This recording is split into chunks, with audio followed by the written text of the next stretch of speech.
One of the finest things about Southern cuisine is shrimp and grits. Now, I have long been known as somebody who loves a grit, and I know how to make it right. All right, this is the best shrimp and grits you will ever eat, bar none, and I've got no shame in saying so.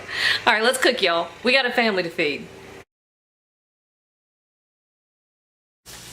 All right, boys and girls, let's make some shrimp and grits. Yes, please, and thank you. All right, here I have 1 cup of stone ground grits. Love this stuff. Don't use instant grits. It's just not worth it. 23 minutes to cook a grit, right, my cousin Vinny? 23 minutes to cook a grit. Okay, so I have a video, a couple years old. Go watch it. It's kind of stupid. My sister and I got tickled over my cousin Vinny because I couldn't remember the flippin' movie. And so for the past 2 or 3 years, everybody on YouTube has had to say my cousin Vinny 15 times to me. I apologize. Alright, so 1 cup stone ground grits. Now, because we're using this for shrimp and grits, we're not making a classic, like traditional, super creamy grit with just water and milk or water and half and half. We're doing a couple other things here. First, we have 2 cups of beef broth. Now, sure, I love using homemade beef broth when I have it. But even as much as I cook from scratch, I almost never have homemade beef broth, right? That's like a once-a-year project I make between Christmas and New Year's because I had a prime rib. All right, 1 cup of heavy cream. And grits are a 3-to-1 ratio type situation, okay? So it doesn't matter what you use. You're gonna have 1 grit to 3 cups of liquid, right? So you could use my coffee cup and do 1 grit and 3 liquid. Except that's pretty good coffee. You could use, I don't know, plain old measuring cup, just like that, doesn't matter. You could use whatever you come across, right? You want to make a little tiny baby batch of grits, there you go. Now back here you can hear I have about 6 ounces of bacon, and we'll come back to this in a minute. I'm just giving it a stir. 6 ounces of bacon that I diced up, and I've got over relatively low heat. We want to render as much of the fat out of the bacon as possible, and so that's just going to sit over there and do its thing. Now, we're not going to let these grits do this by themselves. No, we're not. We're going to give it 1.5 teaspoons kosher salt. We're going to give it a teaspoon of black pepper. Now, this is magic. This is my friend David. He made this lacto-fermented hot sauce, and he brought us some, and it will take the top of your head off. We love it. We can't get enough. We had a reunion last weekend for the speech and debate team from college, and there were people I hadn't seen in 30 years. It was amazing. I had the time of my life. And so this hot sauce makes me happy because it makes me think of these folks.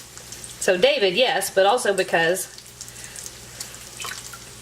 I saw everybody else when I got the hot sauce. So that's pretty cool. Okay. Not quite done here. The hot sauce will take your head off. Okay, fresh thyme. Okay, that's going in our pot with the grits. We're going to let that just simmer. And then here, I have about 6 big cloves of garlic and about another 2 teaspoons of kosher salt, which just makes it a little bit easier to mince up. So what I do is and I've got a how to deal with fresh garlic video. I think it's in the knife skills playlist, but I'm not entirely sure. If I can keep my brains about me, I'll link it. But if not, put your garlic on a cutting board, sprinkle it with a teaspoon or two of kosher salt, not table salt, kosher salt, and then you're mincing. Baby. Okay. I've had baby and giblet in the window all day today. I'm kind of letting Giblet get away with a lot because Giblet lost his giblets yesterday. Holy crap, I'm sorry. Giblet went to the vet to get tutored. So, just in case he doesn't feel well. He seems to feel fine. Even after all the medication wore off, he didn't seem to notice anything happened. I'm the one that is having issues over him. Okay. So So here is our garlic. We're going to use this garlic in 3 places. Some of it is going to go into our beef stock that I've got over here on the stove. Some of it's going to go in our grits, and some of it, good grief. Okay, so that's boudin, and some of it's going to go into our grits to simmer. All right, so I'm going to use about a tablespoon of our minced garlic. Now, this is what our grits look like at this point. Not like much. Boudin, puppy, hush. I'm gonna have to go deal with barking dogs. All right, so this is gonna go on the stove, medium-low heat, up to a simmer, and then it's gonna barely simmer for just over 20 minutes until all the liquid is absorbed, okay? Now, here we have our bacon. This is just gonna keep going. See how much of that's rendering off? That's great. We want as much to render out of there as possible. So let that cook over the lowest heat you can get. All right, now one other thing. Let me get this over here. Let's point this way. Can we see a little bit? It's okay. All right. So over here I've got 2 more cups of our beef stock. 2 more cups of our beef stock in this pot. Wait. This pot, it's way too big for this purpose, but it's what I had clean. All right, and then I've got another handful of fresh thyme. Here is one of the tricks. If you're using bottled, boxed, canned chicken broth or beef stock, one of the things that you can do, and this is unsalt or low sodium, one of the things that you can do to make it taste far more like homemade is to simmer it with fresh herbs, okay? So I've got the thyme, I've got another tablespoon of our garlic that I minced up, and I'm gonna give that just a little bit. Be careful with this stuff, it can be salty, and we're gonna be using bacon, so we gotta be really careful. But if you don't season as you go, it'll never taste seasoned, it'll just taste salty at the end. So I'm giving it a teaspoon of our kosher salt, and I'm gonna give it, oh, I thought I was being organized, y'all bear with me for a second. Here we go. I'm gonna give it a few whole black peppercorns, okay? And of course those will strain out. I'll tell you, one of the tricks to shrimp and grits is you have to make sure all 3 of the major elements taste fabulous. And there's some kind of subtle stuff happening here, right? So here's a teaspoon of our black peppercorns. This is going to come over here. I'm going to bring this up to a simmer. And I'm going to let this just simmer for a while. All right, our bacon needs a few minutes. Our shrimp is nicely defrosted and ready to go. Oh yeah, put the grits on the stove, goofy. All right, grits on the stove. Medium heat until it comes to a simmer, and then we're going to reduce that. And here we are, guys. Bacon, grits, beef broth stock stuff, okay? All these are going to take a minute, so we're going to let those do their thing, and I'm going to, I don't know what I'm going to do. I'll be back in a minute, though. Where's the king? All right, I wanted to show you something real quick. Okay, so here's our grits. You see that when they start doing the lava thing like that, you need to turn them down, okay? And you want to stir them pretty frequently. You don't have to sit here and stir them non-stop, but this is not something you want to just walk away from, okay? It will stick and break your heart. It's not worth it. Break your heart over better stuff. All right, so let's see. Yes, small lava. Whoops, did you see this? Yep. Small lava is great. And you see how this is starting to get nice and creamy thick? Perfect. We're gonna give it another few minutes. I'm actually gonna taste it. If you've got nice and thick and the raw corn taste is out of there, then you're good to go. That's all it takes, right? How nice is that? That's pretty nice. All right, and here, this is our beef stock. We're just gonna let this keep going, guys. This is just gonna keep simmering. It's gonna reduce a little bit. It's gonna extract all the gorgeous flavors out of that garlic and out of that thyme, and that is exactly what we want, right? Okay. Hey, look, I found my lipstick.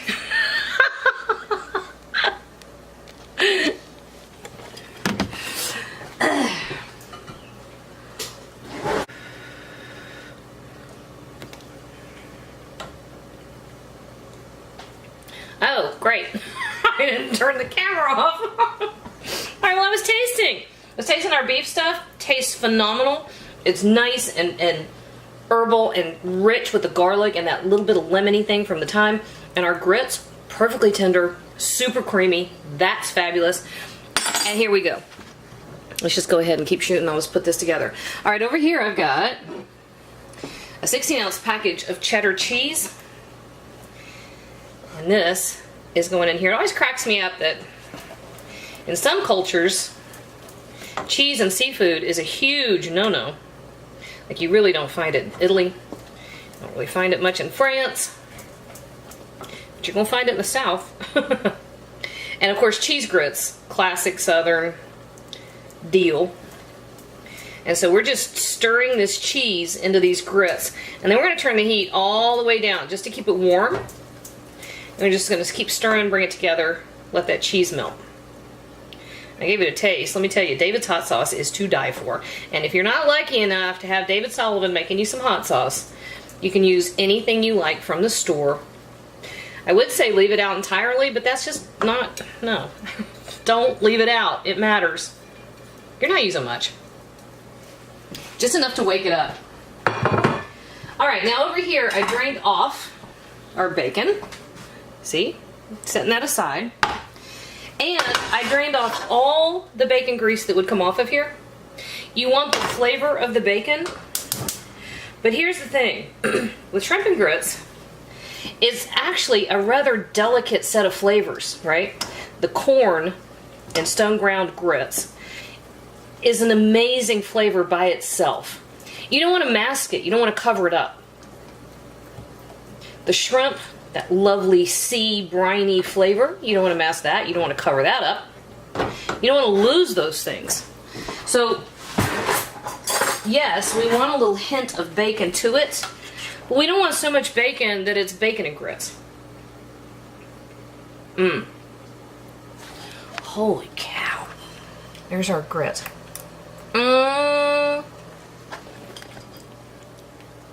That's perfect. Don't touch it. Exactly like it is. But taste it. Make sure yours is the same. Okay?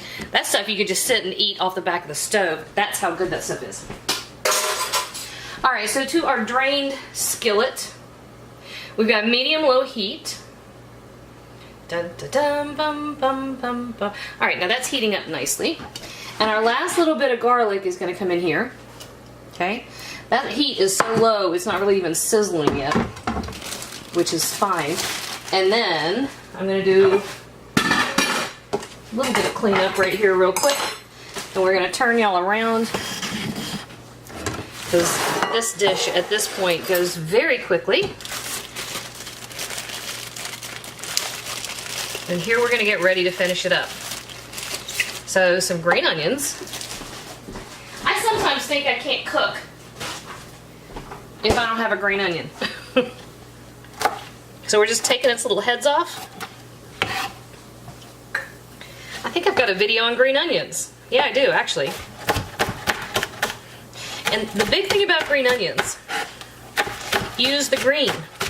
The white part is delicious, it's the stronger part, but the top part is a much more delicate, lovely onion flavor. And when you use scallion, it's also called a scallion, it's also called a spring onion. When you use green onions, use all that green top. You want all that flavor. Because honestly, if I had to take the white or the green off of a green onion, give me the white. Okay, here is our shrimp that I defrosted. I did a quick defrost on that, guys. Here we go. You can hear that? Our skillet is heated up. And we want to cook the garlic with the shrimp.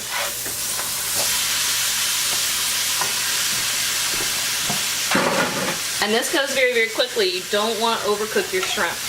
Now, when I defrosted this, because it was frozen shrimp, I gave it a hint of a saltwater brine, just to wake it up, bring the flavor together, make it taste a little less like frozen shrimp. You can actually get it to taste pretty much like fresh, which I think is beautiful. But I had a saltwater brine on there, guys. So because you've got the bacon, because you've got the salty cheese, because you've seasoned your beef broth, right? You want to be careful and judicious. You've got to season your shrimp, but you're not going to season it much. This is 1 teaspoon of kosher salt for 2 pounds of shrimp. Just enough to bloom that flavor a little bit. And we're also going to do half a teaspoon of red pepper flakes. Well, my hand's trying, there we go. Just enough to give it a little And finally, where did I put it? Ricky's been cooking, which means none of my spices are in the same place. All right, so a good 2 teaspoons dried oregano. Simple seasonings. Most of our seasonings, you'll notice, are mirrored from element to element. So we're going to use the same salt. It's very simple. Salt, pepper, garlic, thyme, all the way across. This, I think, can come up a little bit more. There we go. So here is our shrimp. I did turn the heat up, but I stirred it. It dropped the temperature of my skillet, and it quit sizzling. So you got 2 ways you can cook shrimp. You can go for like 2 minutes on a screaming high heat, or a little low, a little slower. And because I'm shooting the video, honestly, I give myself a little leeway with the low heat. And then my phone started ringing. Hang on, I'll be back in a second, y'all. All right, here we go. That was a 3-second phone call, and that's all it took for our shrimp to get perfect, right? No more than this. Turn off your heat, and here's how we're gonna put this together. Here in a second. Oh, got a good shot of my favorite murder tour shirt, which I saw in Nashville a couple weeks ago, and they were amazing. All right, so big open dish, and something so you don't burn your hand. So the first thing we're going to do is move our cutting board because it's in the way. Wait. Now, here we go. All right. So this is how you serve this. Okay. So our beautiful, creamy, flavorful, rich cheese grits. Right there in the bottom. And because you're the cook, and it's your prerogative, you get to lick the spoon anytime you want. Yep. Oh, that's good. All right, next up. Our shrimp. Perfectly cooked. Right on top.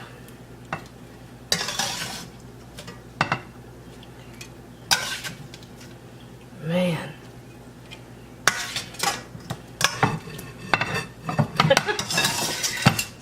I'm gonna drop my giant skillet. I love cooking shrimp because shrimp has an automatic instant read thermometer. You know when it's cooked. The second it turns pink and curls in on itself, take it off the heat. It's done. Any more than that, you're gonna overcook it and you're gonna have tough rubbery shrimp. And nobody wants tough and rubber. All right. Now here is our beef stock, which I strained real quick while I was on the phone. I'm sorry, I should have shown you, but I didn't. I apologize. And so this is a very rich, intense flavor. And this really just highlights your shrimp and grits. Not too much, but don't skip it either. It's one of those just, it adds something gorgeous, right? Okay, now, our bacon.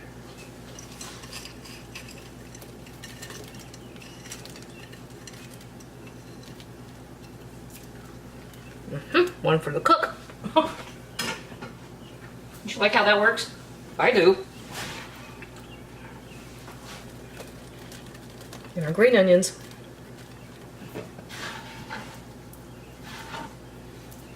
And then our last little whatever. Because like I said, I have never had a problem with gilding the lily. It's kind of what I do. Fresh parsley. And this is the easiest way to keep fresh parsley, guys. If you have parsley and cilantro, treat it like you would fresh flowers. Put it in a little bit of water. Ta-da! Yes. Oh, get rid of that stem. And this, y'all, honest to God, real Southern shrimp and grits to die for.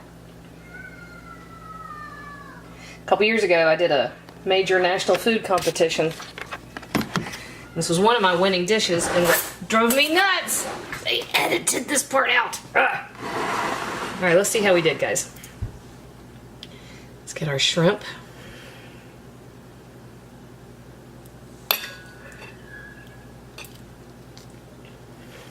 Oh, no way. This is the best shrimp you'll ever eat. All right. Check out those grits. That is perfect grit.